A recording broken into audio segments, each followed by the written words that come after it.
I could feel like the spirit of Elm Camp within me was with me in Renora, in Waterville, Michigan. Hey folks, welcome back to Elmtown. I'm your host, Jared M. Smith. We'll be visiting with the Elm Camp organizers today.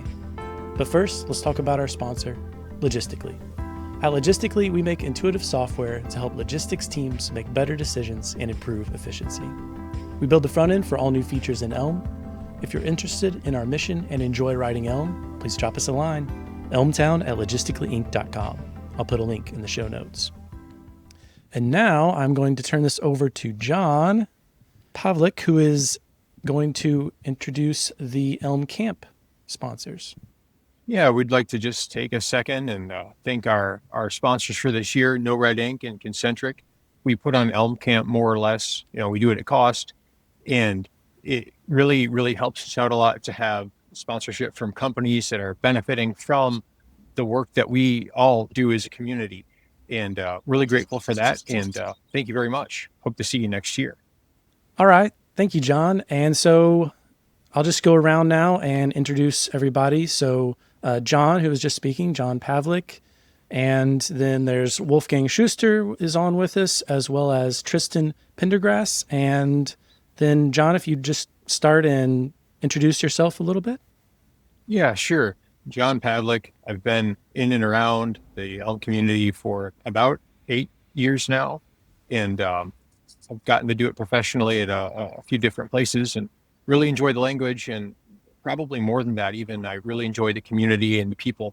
I've learned so much from being on Elm Slack and the Discords, and really enjoy getting to be a part of that, and had a lot of fun helping to organize and to execute Elm Camp this year. Thank you so much, John. And would you mention a couple of those companies that you've worked at? I think people might recognize them. Well, I did do a shift at Vendor. The Vendor, that was a wild time. Also did a little bit of Elm at a auto refi company called Caribou. Big shout out to Jason Fry and David Burkett and Tony and the rest of the gang that I worked with there for a little bit. Tony, A. Bradley too, the person that has done a lot of the really good Elm CodeGen translation work. Check that package out if you haven't seen it. Like Elm CodeGen came out, and then the next day Tony posts in like the group chat, like, "Hey, I made this." Like 24 hours. He's a monster. Where else? There's another place. I did Elm at Appy AI for a little bit. Followed some of my friends over there and worked at Aaron White's current AI venture for a little bit. And now I'm off to a new adventure at Storage Mart, working with Sean Hogan and a few others and doing some e-commerce. All right, Wolfgang, you want to introduce yourself a little bit? I know we've heard you before, but kind of what you've been up to then, an update. Yeah, it's great to be back. What have I been up to? Still maintaining my OpenAPI SDK stuff with Leonardo and Adam DiCarlo and a few others. Still writing about Elm when I can. I know I have a few projects that I have. Elm Camp kind of triggered ideas for me, I guess, of things that I want to go experiment and play with. Other than that, not writing Elm currently. I wish I was writing more Elm currently, but busy with life and house stuff. So that's mostly where I've been at lately. Maybe we'll be able to talk about the new or your ambition to work on a few of those ideas. Yeah. All right, Tristan, you want to introduce yourself? Hi, everybody. I'm Tristan, and I've been in the Elm community since 2019, I would say, when 0.19 dropped. That's how I remember that year. And so in that time, I've never written it professionally, but I write it in my personal time pretty much exclusively. I do a lot of side projects, and Elm is always pretty much my choice for that because it's just fun to write in. And there's also the whole no runtime errors and all the amazing packages that are in the ecosystem, of course. The Elm community gives back a lot to me in the form of help, like writing amazing packages, helping me when I get stuck, which is a lot. And of course, the community, it's a lot of inspiration to build stuff, seeing what other people built. And Elm Camp, which we're here to talk about today, is just like a extremely concentrated dose of that inspiration, seeing everyone in person and being there. and seeing their projects and talking to them. I always come home wanting to do a lot more of that. And my day job, since other people mentioned, I'm a front end developer at Dropbox. There's no Elm done at Dropbox, just a React and TypeScript shop. Although I did write a couple of extensions during their hack week for Dropbox employees to use, and I used Elm there because no one could stop me. So there's like a little bit there. It's not properly in their code base, but it was used by like more than a handful of developers. So Nice. it's helping out a bit that way. Nice. Yeah. I wonder if it'll be a little bit of Elm is not there yet, is what I'll say. Yeah, maybe. It sounds like you're doing your best. Yeah, I could. If there's ever an opportunity, I've noticed like I brought it up a couple times in like the web dev coffee chats, and people are always like, "Oh yeah, I've heard of that, but I don't know." Such a large engineering code base, it's a hard ship to change, so I don't really have any plans on that, but maybe. Yeah. Even internal tools. I find that to be nice because, kind of like with personal projects, right? Like you can work on it even if you don't get to come back to it for a while. It's not like you're going to have to go upgrade a bunch of libraries or pick the new stack or whatever to get it to work. Okay, cool. Thanks, Tristan. I'm just going to go back to John here and ask you a little bit. So actually to folks, let me preface this. If you're just listening to this, you are not watching this. John is currently outside. Maybe you've heard a couple of birds chirping in the background. That's from John. And there's some trees behind him. And so with that, would you describe a little bit about Elm Camp, where that was, and set the scene a bit for us? So I live in Michigan. This will become important soon. A little foreshadowing. I live in Michigan. International travel is not my forte. I have done it twice, to go to Elm Camp the first year and then to go to Elm Camp the second year. So when I was going to Elm Camp the second year, I managed to get myself to England a whole day early with no plan of where I was going to spend Monday evening. I talked to some of my other friends that I knew were going, and they said, "Hey, well, you can come hang with us for the night. We got you." It's like, all right, good. Okay. So international travel tip, have friends there. That's it. That's the only tip. So I ended up getting to go to the grounds for Elm Camp a day early because my friends were on the organizing board, and I helped set up a little bit. And I thought, hey, this is fun. I'm friends with the people on the organizing committee. I should join. And I did, and it was great. And I learned right off the jump, probably around July or August of last year, the number one thing when you're trying to schedule Elm Camp is finding a suitable venue. And we were talking about the requirements for a suitable venue. You know, it needs to accommodate so many people. It needs to be in a fairly remote location where the attendees can sort of just, not have a lot of outside distractions. And I said, well, I live in the Midwest. There's like 20 places that fit the criteria and that would come in under budget that are within 2 hours of my house. So I pitched this little place called Renora. It's like a retreat center / campground in southwestern Michigan. So, if you get the joke, down here or so, the Indiana part of Michigan. And to my surprise, it ended up being a good fit for the event and for our budget. And we were able to find caterers, and the organizing committee said, hey, let's go forward with having Elm Camp in Michigan. And so it was honestly kind of like my house. Well, there wasn't a road immediately there with cars flying by on it, but green, mostly pine trees, birds. It was Elm Camp at a campground. So it was like Elm Camp Edition. And it was kind of different from what we've done in years past. And I think that everyone that attended, at least I got the impression that everyone had a pretty good time. And as far as limiting outside distractions, we barely even had internet access. So way to spin that as a positive, John. Oh yeah. There's an appropriate amount of internet access. There was. Yeah. Only barely. And if people are actively uncomfortable, then it's too much internet. Yeah, it was a good it was a good space. Like there was a small lake there that people went out and swam on. I don't know if anyone took boats out or not. I didn't hear one way or Yes. another. Yeah. Yes. It was There, excellent. there were some hiking trails. There was some horses, even a tiny horse that people were feeding grass to. Yeah, it was a good setting, good location. Yeah. Yeah. Yeah, my wife Tristan, got a anything good else? picture of that pony. I think if that's people want to see it, it'll be in the pictures we distribute for Elm Camp. Cool. Yeah, I'll add a link to that in the show notes.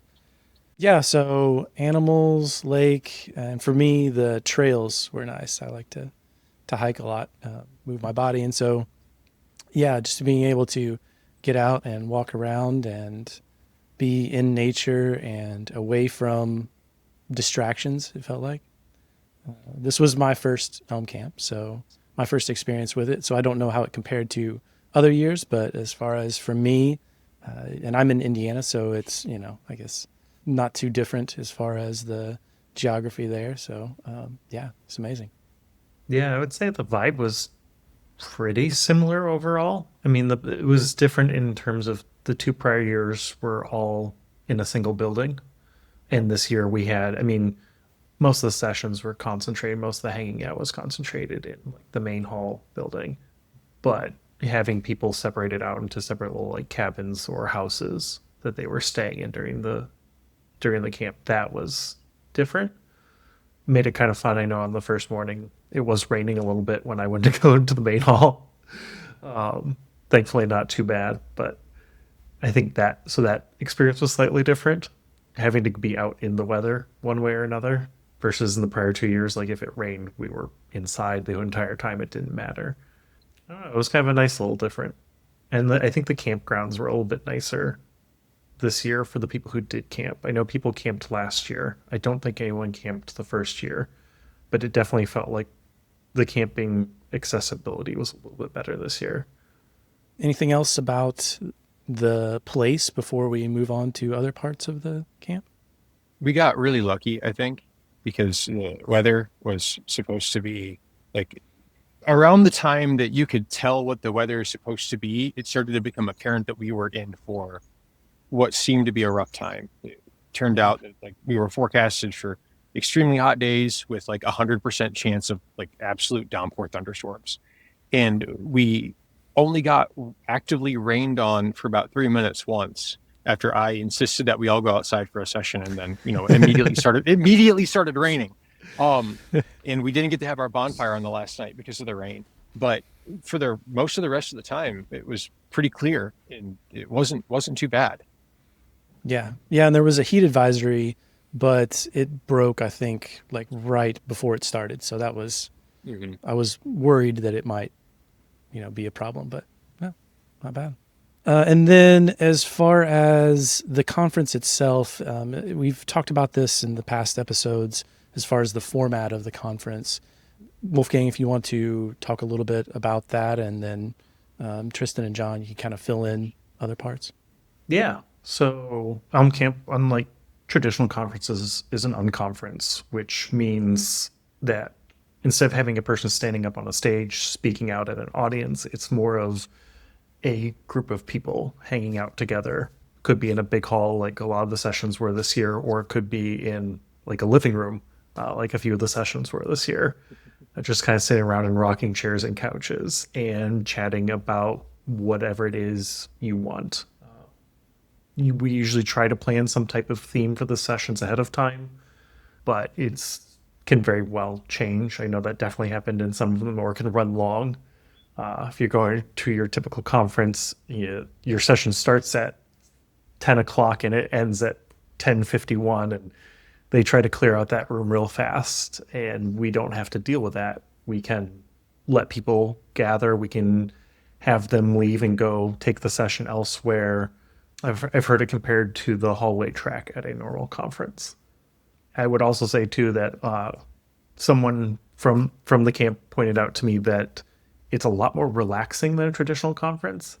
They felt like when they go to like AWS conference that it is very, very scheduled, very busy, lots of people. You're not expected to necessarily interact with, but you're expected to interact a lot. And this is more casual, a lot more relaxing. They almost felt like they were on vacation compared to a regular conference. Yeah. I would add to that another advantage besides it being more relaxing is if yeah, it kind of allows people to bring up topics that they want to in an organic way. So we don't come to Elm Camp with any notion like there's going to be a conversation about anything specific. Maybe the attendees come, a lot of them do, intent on talking about either a topic or a library or something, and then it happens. But I think at like a normal conference, you'd have to like talk to the organizer ahead of time about that, and that friction might prevent someone from presenting at all and never gets talked about. But it's not really a danger here. We invite everyone, and I think to talk about it. And since that decision happens at the conference and it's all like very organic, like you said, it just brings out more good info and more good talk ideas from everybody. Yeah, that's a good point. John, did you have? Yeah, I want to say around 6 or 7 o'clock p.m. on the first day, when people were still arriving, I started to feel like, wow, I can't believe it, but this feels like Elm Camp. And most of the attendees here have not been at previous Elm Camps. Most of our attendees were from the U.S. this year, and most of our attendees that were from the U.S. had not been to Elm Camp previously. And it was crazy to me that we just get all of these Elm developers in one place, or even just Elm enthusiasts together in one place. And the same sort of dynamic is just there. It just happened. And I felt like I could feel like the spirit of Elm Camp within me was with me in Renora, in Waterville, Michigan. I also felt like it was a little bit more discussion heavy and even a little bit more unstructured than in years past this year. And I really enjoyed it. It was really cool. I remember on like Tuesday or Thursday morning, it was like, 9:05 and some of us were still eating breakfast. And I looked at Tristan and I said, we should probably get session planning going for the day, right? And he said, probably, but there's a lot of good discussion going on right now. So maybe we just kind of let it sit. And through a mouthful of food, I said, sounds like a good idea to me. And we didn't start session planning until around 10 o'clock. And it was great. Yeah. I was going to say too, like it definitely feels, I think why that kind of happens is at a traditional conference, you almost have the speakers are kind of separate from the rest of the crowd at a certain level. They're set at like, oh, there's a status level to the speakers. And at Elm Camp or any Unconference, everyone's just there together everyone's just hanging out. Yeah, I'll say from my perspective as my first Unconference as well as Elm Camp, I don't know what another Unconference would be like, so I can't compare it to another.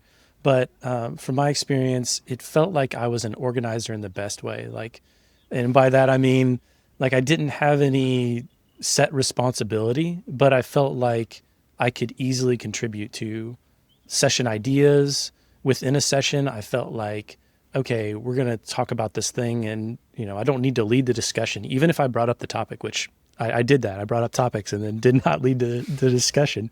And then if there was a topic that maybe folks were talking and then suddenly I had something to add, but it wasn't enough where I would go through the process of, submitting the talk and then building all the slides and practicing and, and presenting and having this, perfect, I know the answer solution here. Instead, it was just like, oh yeah, this is what I do. And so, yeah, it definitely felt more like a conversation. It felt like a contribution. And yeah, it was very laid back, as you said, John.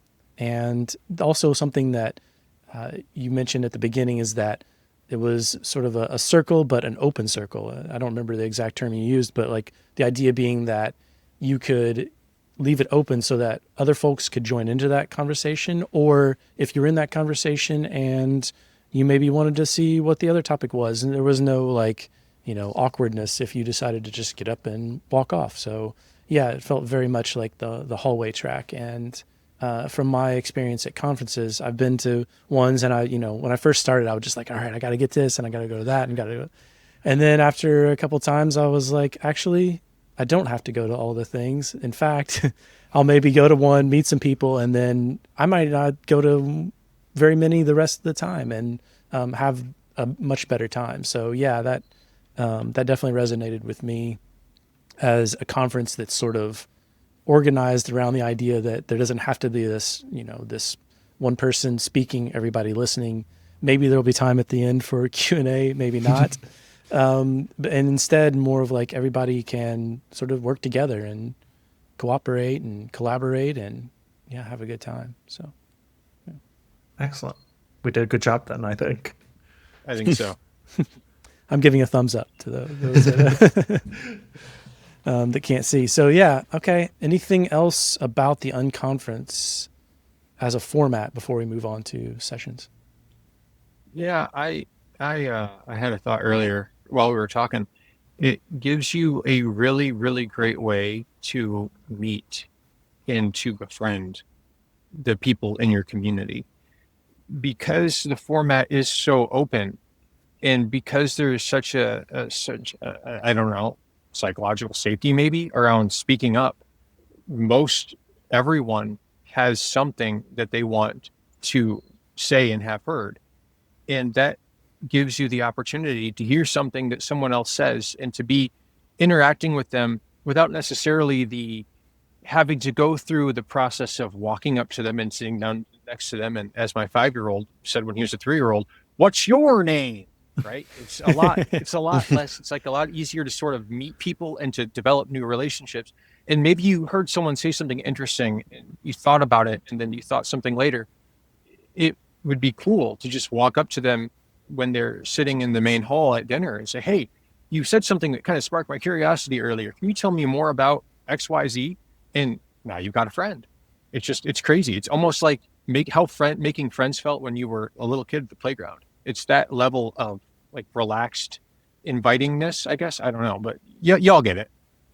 I get it. It's at a regular conference, you might like, someone gives a really good presentation or whatever, and you just find yourself like, oh, I really want to ask them this thing, but I'll have to track them down after.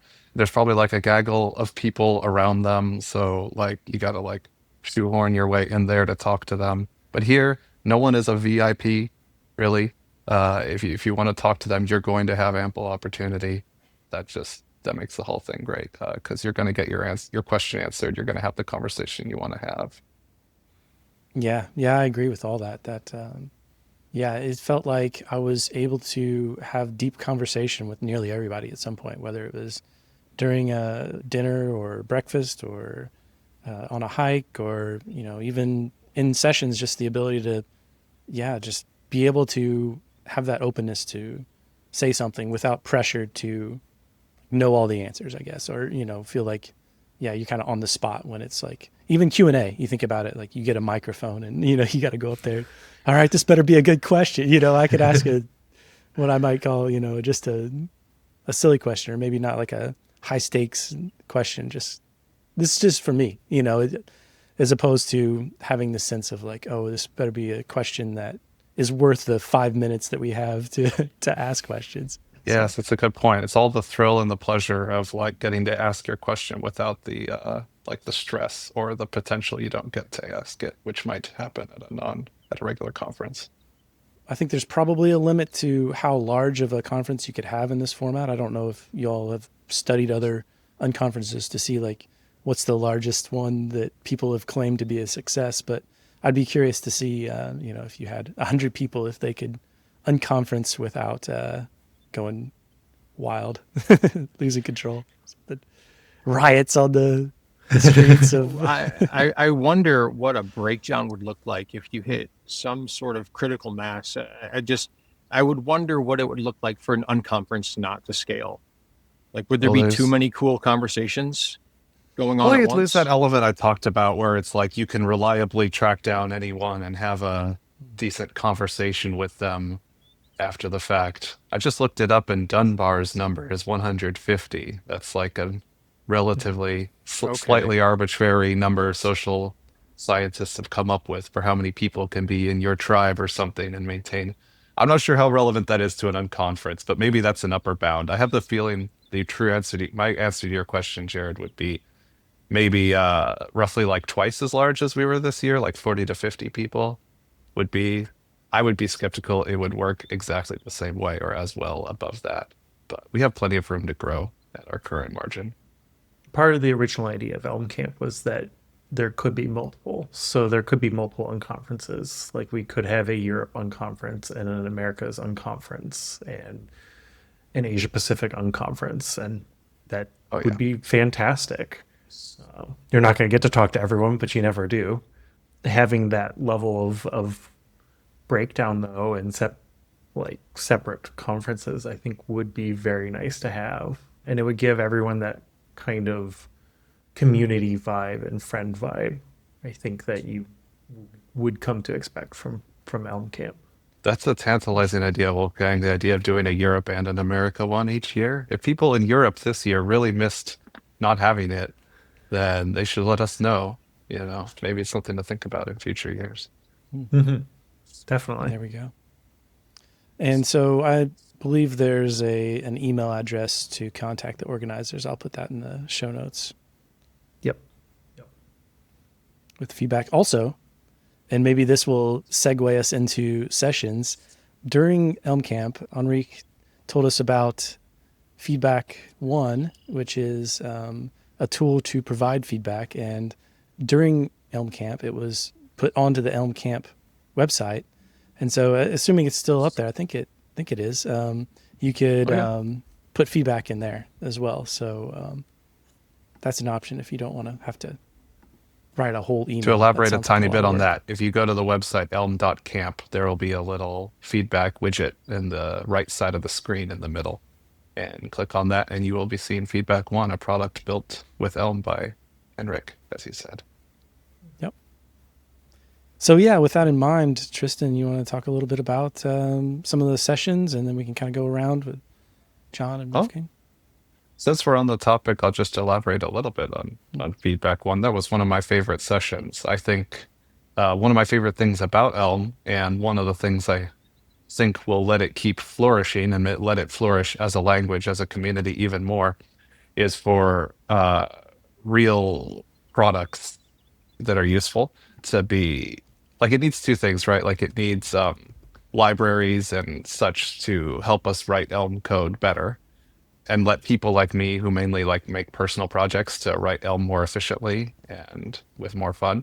But it also needs, I think, commercial endeavors that use Elm to deliver and value to customers. So both of those are like pillars I think of, and I like to see them both represented at Elm Camp, and they were this year, with Feedback One being an example. And there was I think there was at least one other too, where someone talked about it. But this product where we got a demo of tour of the code base and a demo of it was extremely exciting to me.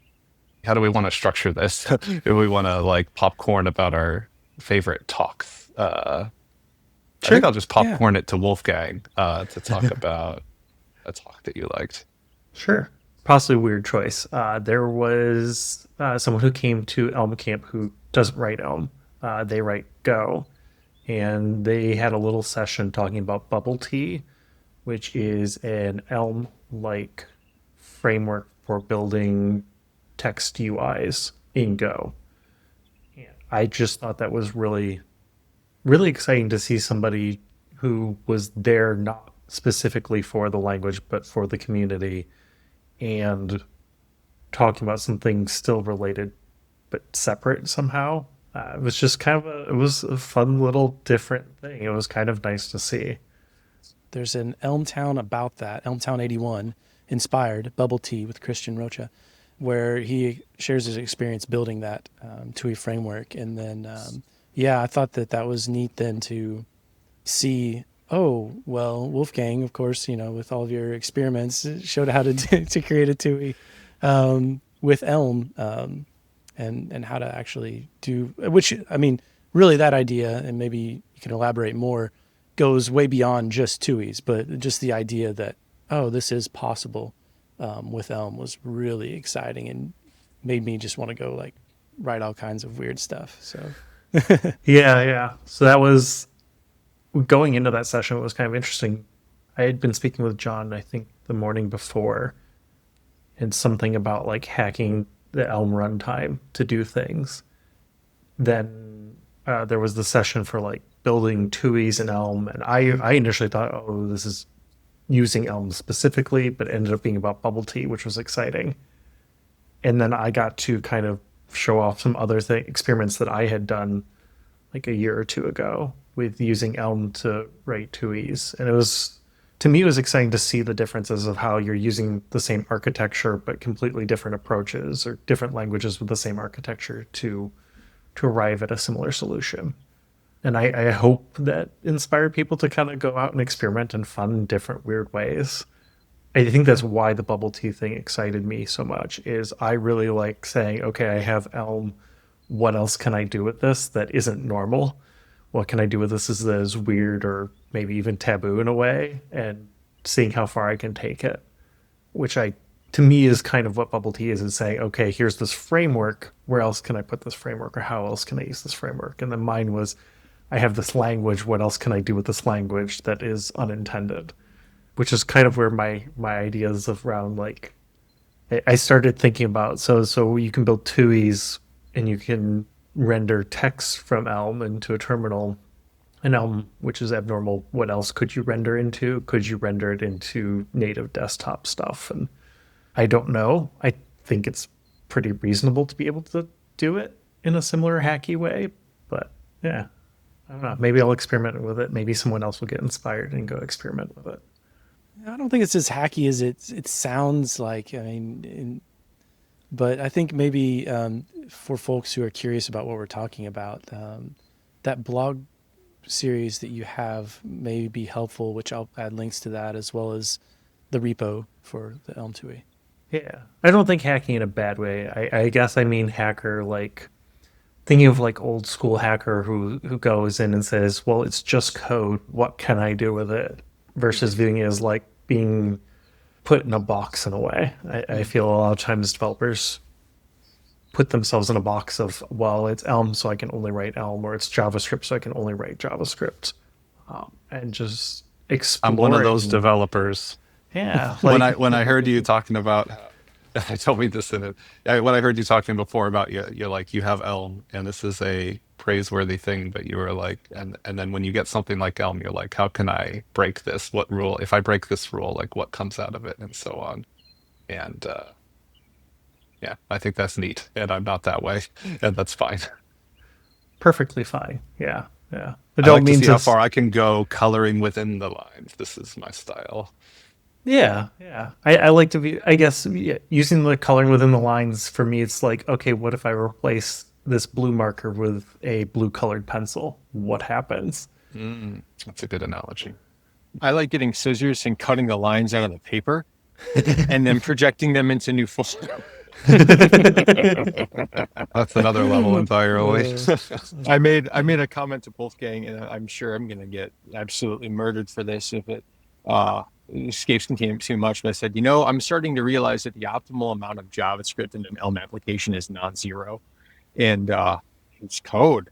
You write the code, run the code, and there's definitely always going to be parts of the code that I trust or that I enjoy more than other parts of the code. But at the end of the day, if I can eventually, go from, Elm init to like rendering directly to Swift UI, like I'm not going to not do that because it would require me to copy stuff into my Elm home. I'm going to copy stuff into my Elm home. Last year was everybody's a compiler engineer now. This year was everybody's going to write native JavaScript in Elm again for the first time in like 8 years. And also everyone's going to be a tooling author now too, because we had these awesome sessions about like, what are we going to do about the LSP situation, everybody? And it was really cool to see like how an LSP works. Sorry, I'm just going way off track here. You But, should elaborate on the LSP thing because this was our time to highlight some yeah. choice talks. So if you've been using Elm in anger for any amount of time, you've probably realized that our tooling is lagging compared to other languages that you probably used. And, it's pretty much you've got you're going to use an IntelliJ based editor, which for some people is just not going to be the thing. Or you're going to use something that's using like the Elm tooling uh, code that's like right now it's a Visual Studio integration, and I think it's cooked into Zed, or you're going to be using the Elmland plugin, which is not anything really to do with Elmland other than the fact that the author of Elmland called his language server-esque syntax highlighter Elmland. They're all good tools, but they're lacking a bit. And we had a session about why is the LSP bad, essentially. Like, why is our LSP integration the main one that people find when they search for Elm in the VS Code extensions pane? Like, why is it so not great? And what does it actually take to write an LSP? And we got to look at some code and learned a little bit about what the LSP format looks like. And these are all things that are well within the grasp of, I would say, anyone listening to this podcast to like learn it on your own. But sometimes if there's this thing over here that you don't know anything about and you're over here, you think, well, in order to do that thing I want to do, I've got to take all these steps to get to here. And technically you still do, but sometimes if someone just shows you, hey, these are the answers to the questions, and now all you have to do is work backwards with a knowledge of what you're working towards, you don't feel anxious about it anymore. And maybe it's something that you would take on your own without having to feel like I have to build this entire knowledge corpus about how language servers work and what they are. Well, now you've been told what they are. Now you've been shown how they work. And now if you want, you can go use what you know to implement one on your own. And now you know like 15 other people that also know this same thing. So you can bounce ideas off of them. You'll all be speaking the same language. And it'll be JSON, but that's okay. I'll just add something that I thought of with that. The idea that, yeah, you sort of still have to take all those steps. I think one of the things that came out that was really interesting, and this was across several sessions, was that you can kind of be teleported inside of that without needing to take all those steps, simply because you can collaborate with others, right? Who, yeah, not only can you see that as an example, you can sort of like, I'm just going to work on this little bit because maybe this is a thing that I can learn from in this little section of the language server and contribute back. And then that'll, ultimately help the language server overall and kind of build on that knowledge from there, as opposed to needing to know everything up front in order to have a place to start. You're sort of starting in the middle and then working on a little bit and then going out from there. So yeah, just that idea of, hey, we can actually work together, and not everybody has to make their own language server in order to have a great language server. And one of the things I'll mention is just Kolya Lampa or Razi wrote the initial Elm language server and Elm tooling, and I just want to shout out to them for having that available to us for all these years, and how great it is. And I think the things that people find are usually like, oh, well, my code base is growing, so now, I use it in this way. And so there's this unexpected thing. Or now, yeah, these others maybe have been, other language servers have been able to do this or that. And so I want to be able to do that as well. So it's just sort of like, yeah, just growing and seeing that, oh, well, if we could build upon that, what could we build? I think it's been nice to see too. So I'm in the Incremental Elm Discord, which is more like a tooling focused Discord for Elm stuff. And there's, I think within a week-ish of Elm Camp ending, there was discussion around the IntelliJ plugin and trying to merge fixes into that and get new releases out of that. And I know there was a lot of talk about, like you were both saying, about the LSP, which is used in VS Code and plenty of others. And I know there was work that was done there, and people want to release new versions of that and want to contribute to that. I think seeing conversations happening outside of Elm Camp with the IntelliJ plugin has me very hopeful for the LSP as well. Yeah. Yeah. I think, there was definitely that created some ambition for me, and I was able to reach out to Kolya and kind of get that ball rolling. And so, yeah, that's really exciting to see folks being able to kind of take that into their own hands and work on it. So, as a group, I really hope that one way for Elm Camp to have an even bigger impact than it's already had, like we all talked about the things we like about it, but is sometimes these initiatives or very informal initiatives come out of it, because once we're all gathered around the campfire and someone says, why don't we just improve the LSP, or like what's standing in our way, and then people talk about it. But the hope is that, as you mentioned, is already kind of happening in Wolfgang. People who weren't at Elm Camp, maybe people who listen to this podcast, if they're very interested in it, just go on the Incremental Elm Discord or the Slack and ask where it's happening, and then you can be part of it, and hopefully this initiative gets some good stuff done. Yeah, great point. At this point, I was wondering, should we talk any about the like, because we're saying like Elm Slack and Elm, incremental Elm, should we mention like the conversation about where does Elm happen?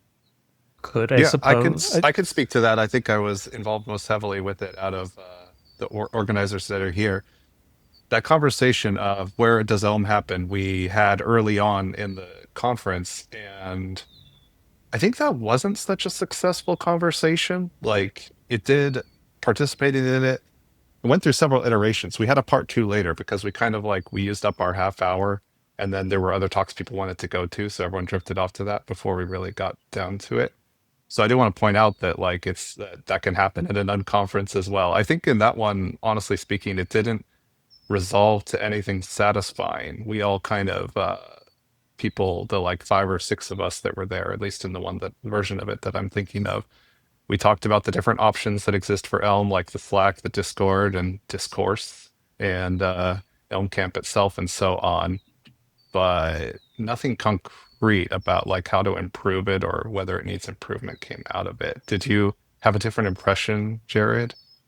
Yeah, well, I think that was kind of the end of that conversation. And then later there was another session, like you mentioned, like a later part that I felt like it was a little bit clearer, at least for me, at the end of it, like, oh, okay, these different online areas are subsets of the larger community. Like, it was this sort of question of where does Elm happen? And, of course, Elm was happening at that time as we were saying it, right? Like, oh, it's here right now, if you're present. But outside of that, like we were sort of focused on these online communities. Like, there's multiple Discords, there's Slack, and there's, the Discourse, which is a forum. And yeah, just kind of this idea that, oh, okay, they do sort of serve different purposes. Like the Elm Slack is sort of this official but ephemeral way of chatting and getting your answers, your informal way to get your questions answered, particularly if you're working with Elm, but maybe you're not super deep into the community. Maybe you just use Elm at work. That's a great place to say, hey, I have this problem, and people can answer questions there and help solve those problems. But then there's like the Elmcraft Discord, which that one I think is important to mention, because if you're sort of, you don't just use Elm at work, you're like invested in Elm, maybe you want to spend some extra time on it. I think that is a great place to go, where if you want to contribute to documentation, you want to, add links to the elmcraft.org website. That's a great place to talk about those things. And then, of course, Incremental Elm, which Wolfgang mentioned, that one, I realized its place is all about the tooling. So it's about if you want to work on open source Elm tools or just Elm open source Elm whatever, packages, whatever. That's a good place to collaborate on those. So it just, it realized like it There's felt also like a the lot, but Elm Land Discord, as long as we're listing the notable yes. ones. I feel that one's especially inviting and good for beginners, but it's also good for people of all skill levels that are using the Elm Land framework library. Yeah, that's a great point. So Elmland, it's tied to the Elmland tool. Shout out to Ryan Haskell for making that and making a really inviting community. And Ryan's been on Elmtown before, and we've talked about how the thing that is unique to it is it uses the language. It kind of starts where people are, is kind of the phrase that you were using, is that folks are maybe coming from React or Vue, and so they have particular terminology in mind. And so I think that being able to read documentation or be able to use a tool that sort of, uses that same terminology is helpful to sort of get your feet wet and sort of understand that these concepts are pretty well related. It's just sort of like, where do you start and where do you expand? How do you expand from there. So yeah, Elmland as a Discord chat room or chat community is And of the website, I think. I had never mm, checked out the website until I learned a lot more about it from this year's Elm Camp. So I went and I like read most of the guides that are on there. Like he had Ryan, I assume, is the one who wrote the page about components, and I saw this pattern that he outlines there for how to do components, which all makes sense to me, and I had never really seen conceived of that way. I think that's a vital part of the community, as like it's like a olive branch to the other parts of front end. This yeah, just to reiterate what you said. yeah, that's well put. I agree. And then there's also the Lambdera Discord, which is about the the Lambdera platform. And so yeah, I think that those and actually all of these that we've mentioned and their breakdown is on the elmcraft.org website. So if you go there and you go to I think tools, you'll see that it sort of breaks down. These are the official the Elm Slack and the discourse, and and the ephemerality, all these things we've been saying, I think is sort of broken down there, but I had not read that until after Elm Camp. So when I started looking and realizing, oh, okay, that it confirms what the discussion sort of came around to. Does anybody have anything else before we move on to picks? We've been talking for a bit here. I had one more talk. I'm interested to see what you all think of it now in retrospect, John and Wolfgang, which is I went to Simon's talk about and learned about how browser extensions are sort of a problem for Elm. You don't, and the thing is, you don't have to be doing anything weird in Elm. You don't even have to be like using ports or breaking the rules at all for your website to not work for a significant portion of people that visit it, who are just minding their own business and using their web browser in a way that normally works everywhere else on the internet. But for an Elm website, it may have a runtime error and break down completely because of the way that is. I don't know. It's like too technical to get into the. It's normally a topic that's way more technical than I would like dive into, but Simon laid it out very well and had his proposed fix. So it's not all doom and gloom here. Like he had a fix, and that was kind of the point of the talk, was to present his fix. But anyways, what did you think about that in retrospect, Wolfgang and John?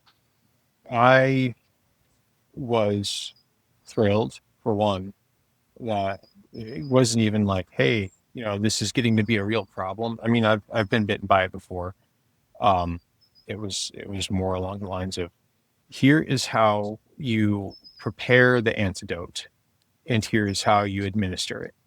For me, it was really cool to get such a deep dive into something that was so like internals facing, I guess, when he mentioned that he had figured it out and that he wanted to talk about it and to demonstrate his work. I said, okay, this is the unofficial unkeynote. We'll have it after lunch.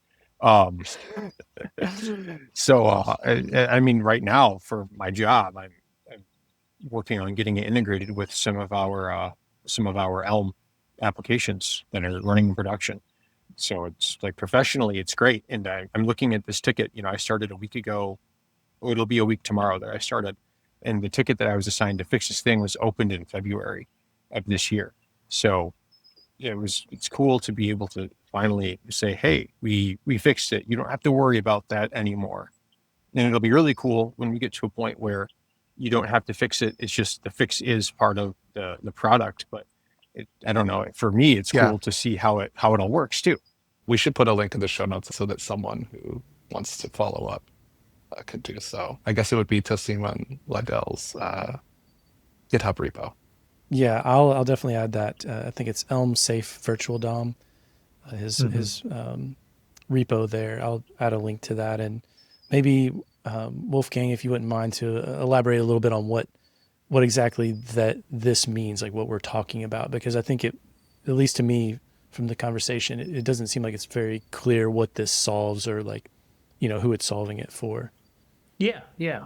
The short of it is, if you use something like Google Translate or Firefox or Safari Translate in your browser, or you use browser plugins, extensions like Grammarly, or maybe a password autofiller or something else that modifies the browser in some way or what you're reading, it can break Elm or React or many of the UI frameworks and libraries and languages out there for the browser, which I like. Everyone's very excited about that stuff, and to me, I was very excited. Like that, it was another example of like something that's Elm, but it's not really Elm specific. It's just Elm happens to also need the fix that everyone else needs, and Simon that he figured out a fix for it is really fantastic. It was also really cool to see. So he gave a talk about the idea last Elm Camp, and to see all the progress and that he came up with a solution by this Elm Camp was also really cool to see. Yeah, yeah. And so if folks are curious about that or wondering like, oh, is this an Elm specific thing? Yeah, no, it's not. It's specific to any front end framework that uses a virtual DOM at least, and then I think maybe even beyond those. Basically, plugins can go and move things around, and where's my cheese? Like they just hide things, and yeah, Simone. Again, I don't think I completely understood it, but it was neat to hear. Like at least get some basic understanding of how he solved that, but then to have that specific to Elm is kind of like a leap ahead. I think. I don't know if other frameworks have this level of a workaround for that, but yeah, I think the other. Go ahead.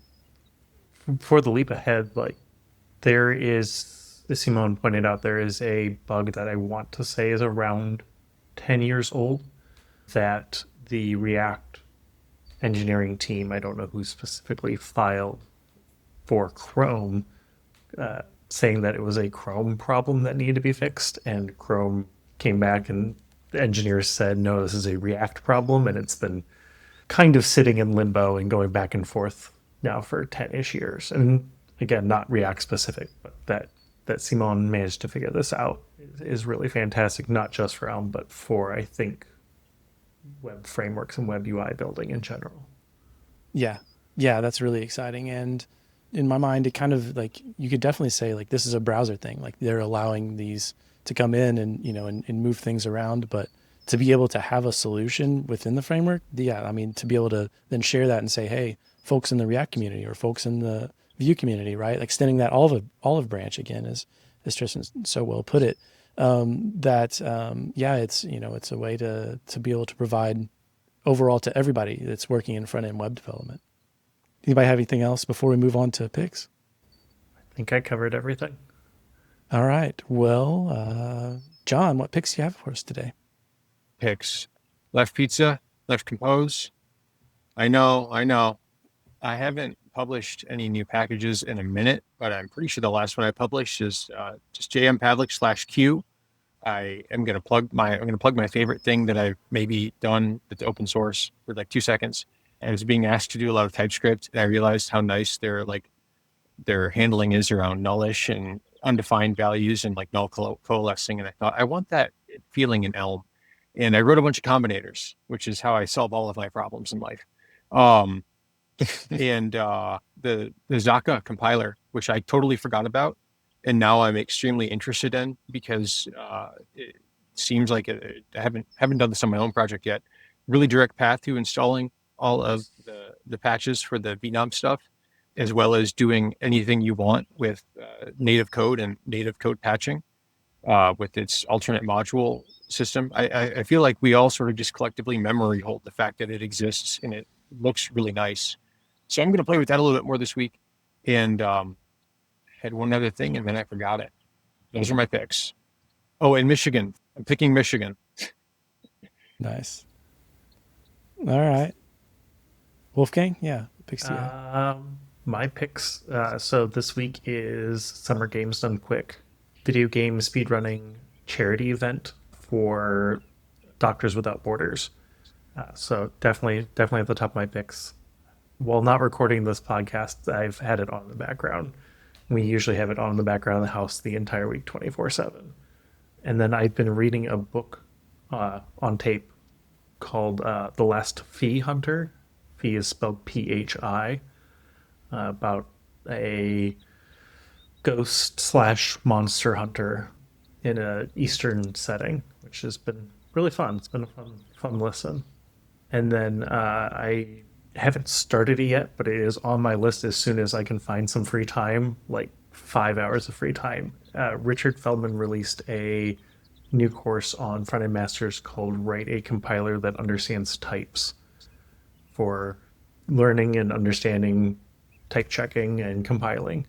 So I really, that is like one or two on my list right now of little coding things I want to go explore. Very cool. Okay. Tristan, what do you have? Well, I wish I had a sweet game to link now, but I'm still chasing that white whale of releasing not a commercial necessarily, but like a game in Elm. But I'm always working on them, so maybe next year I'll have something to share on that front. In the world of media generally, a board game I've been looking forward to for over a year, basically since it's been announced, is coming out on July 9th called Vantage, which is exciting to me because it's, as far as I know, the first board game that's like a first person adventure game. It's a cooperative, you play with your friends, and you view the world in first person through a clever mechanism with the way that you play cards and stuff. So that sounds intriguing. Check it out. Very cool. Yeah. Yeah. That actually spurs an additional pick from me. So I'll just say that one first. It's called Parks. It's a board game. It's about resource management, but it has some really beautifully designed cards to represent the U.S. national parks. And it has wooden pieces, and it's just, yeah, it's a very nice set. It's pleasing to play, just, aesthetically, as well as a fun game. So that's my number one. And then number two, my final pick is elmcraft.org. Definitely, as I mentioned earlier, as I kind of dig in there more and more, I'm like, oh yeah, this is something that I've had a conversation about. I can just actually link to this, and this sort of completes that conversation. It makes it unnecessary, if you will. But then also I've realized, after being at Elm Camp and having these conversations about cooperating, it's a great place if you're interested in being able to contribute something and you want to do it to like a shared group. I think that's a great place to do it because there's places where there's links or explanations of things. And so actually right after Elm Camp, I went and added, I think it was Simone Liddell's Elm Watch to a list of Elm tools because it wasn't on there yet. And I'm like, oh, well, that's an obvious one. So yeah, I think there's definitely places to contribute there. And it was like 2 days later, maybe it was merged in. So it's pretty easy to get things through there. Small changes like that or suggestions, links, documentation. And yeah, I want to say thanks to you all for coming on, John, Wolfgang, Tristan, as well as the Elm Camp organizers who are not here today, and some of them which I know they did a lot of work but did not make it to the conference itself. I know I spoke with Katya Mordaunt, and she was really helpful. I know Haley Thompson is also an organizer. Jim Carlson was there. And then Mario Rojic, Martin Janacek, and yeah, I think that's it. Yeah, I want to shout out to Katya, who I refer to as our leader. It's tragic that she couldn't make it to the conference itself because it would not have happened without her. She is the one to drive things forward and also got a lot of the important stuff done behind the scenes. So, yes, thank you, Katya. I wish that I had mentioned that earlier in the session, honestly. I refer to her as Elm Camp Mom. If it weren't for her, then almost every time that I had to make a decision, it was like, well, I'm the grown-up now. I have a lot of people that are depending on me not messing up the catering, for instance, so that they don't starve, for instance. And the thing that I always came back to every time was, well, what do I remember Katya having done the last time that we talked about this, or the last time that I saw her doing this thing? Like, what was she doing, generally speaking? And it worked. It worked. So thank you. Thank you, Katya. Awesome. Yeah. Big shout out there. And to the folks who attended, thank you all. I really enjoyed conversations with everybody that was there. It made it a wonderful event, and hope to be able to go back again next year if there's one, or, if there's multiple in different regions, that would be cool too. Maybe different times of the year, that would be great. An Elm Camp every season. Yeah. I'm getting I excited wouldn't hate here. Yeah, I'm already excited for next year. People who want to keep tabs should furiously refresh the elm.camp website until they see something about 2026. And, or, just like keep an eye on Slack or your email. Awesome. Yeah. All right. Well, guess that's it. Everybody, thanks for listening or watching if you're watching this. And thanks to y'all for coming downtown. Thank you. Thank you. Bye.